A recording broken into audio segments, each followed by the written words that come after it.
Hey, Ando again from SenseiAndo.com. So I got a question the other day about my favorite stretching routine. I actually get that question a lot. Well, I have a confession to make. I don't stretch. Shh. Now look, I'm not saying you shouldn't stretch. Of course you should. It's good for you. I just don't. Full disclosure, I also don't sleep or floss as much as I should. But here's the funny thing. Even though I just turned 46, I'm still pretty flexible. Yeah, I can't do a full split anymore. That was back in my 20s. But I'll tell you what, as long as you're not taller than 6 feet tall, I'll still kick a sucker in the head. The question is how? How can a 46-year-old guy who doesn't stretch still kick a 6-foot sucker in the head? Well, today I've got 5 tips to help you stay flexible even without stretching.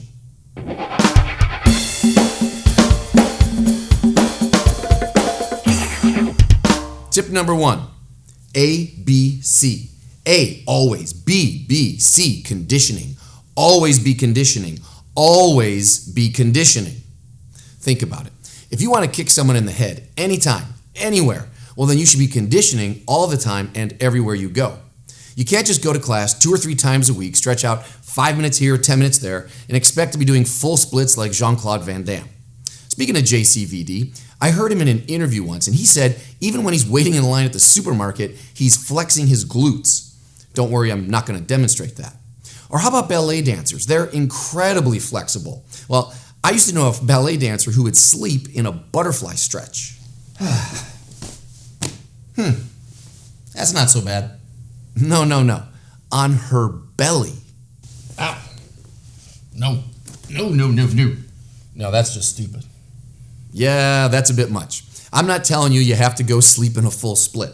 But let's talk about staircases. You should never take stairs one at a time. Always go 2 or 3 at a time. Sometimes fast, sometimes slow. What about if you drop something? You should never be bending over with your back. Always use that as a chance to do a squat or a lunge. And what about if you're playing a video game or watching a video like right now? Get up out of the chair. Always drop into a horse stance. You can condition all the time.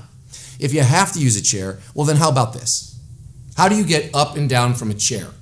Most people just lean and fall out, but not us. No, we see this as an opportunity to condition. Widen out the feet, stand up strong, up and down, just like a horse stance. Even better, try using one foot when you get up and down, like a pistol squat, up or down. Even better, try adding a little hop when you get up on one foot. What, you think that's crazy? Hey, you're the one who wants to go around kicking people in the head all the time. I'm just saying if you want to be able to do that, well then you should always be conditioning. If you don't, well, then you'll be shining my shoes. Tip number 2, don't stretch before you work out. Warm up instead. I swear, I thought everybody already knew this one, but I guess not, because I still see students and even teachers starting their workouts by sticking a leg up in the air or dropping into a full split. No, don't do that. Stop it. That's like trying to make a pizza with frozen dough or trying to blow a bubble with a fresh stick of gum. Look, if you're going to be throwing high kicks in your workout, well then warm up with low kicks. Literally, start at ankle height. Get your groove, make sure that feels great, then move it up to the knee, then move it up to the hip and the chest and the head and the bird on top of the guy's head. Whatever. The point is, get some blood into your muscles. Give your joints a chance to loosen up. When you're all ready, then you can run up the walls and kick the ceiling. Tip number 3, work your stances. I don't stretch, but I do spend time working on a traditional horse stance, front stance, and cat stance. If you look at it, a low stance opens up the same wide angles between your legs as a high kick does. So if you're practicing sweeps and throws and takedowns and even some groundwork, well, then you're already developing the flexibility in your legs, your hips, and your lower back. My point, if you want to kick high, get low. Tip number 4, fix your kicks. Believe it or not, it takes more flexibility to throw a kick incorrectly than it takes to throw it correctly. That's why you should work out all of your balance and alignment issues at a low level before you start throwing kicks at a high level. Let's say your head is down, or you're hunched over, or you're not pivoting properly. All that's going to do is add tension into your body. Your body's going to fight against you, and ultimately that's going to lead to injuries. So before you get too excited and you start kicking cigarettes out of your friends' mouths, slow down, bring it down, and make sure you're doing things right. Tip number 5, keep your cool, man. Look, emotions affect motion. If you're scared, well, your muscles are going to freeze up. If you're angry, you might feel stronger, but you're actually tensing muscles that are going to limit your flexibility. So be smart. Train yourself to breathe and keep your cool no matter what happens to you, on the mats or off the mats. Relax your mind and your body will follow. Okay, I know this video is supposed to be flexibility without stretching, but this stretch is so easy, I don't think it should count. All you got to do is lie down, scoot your butt up against the wall, and let your legs hang open. That's it. Gravity will do the rest here. You just relax, and slowly but surely your legs are going to start opening up.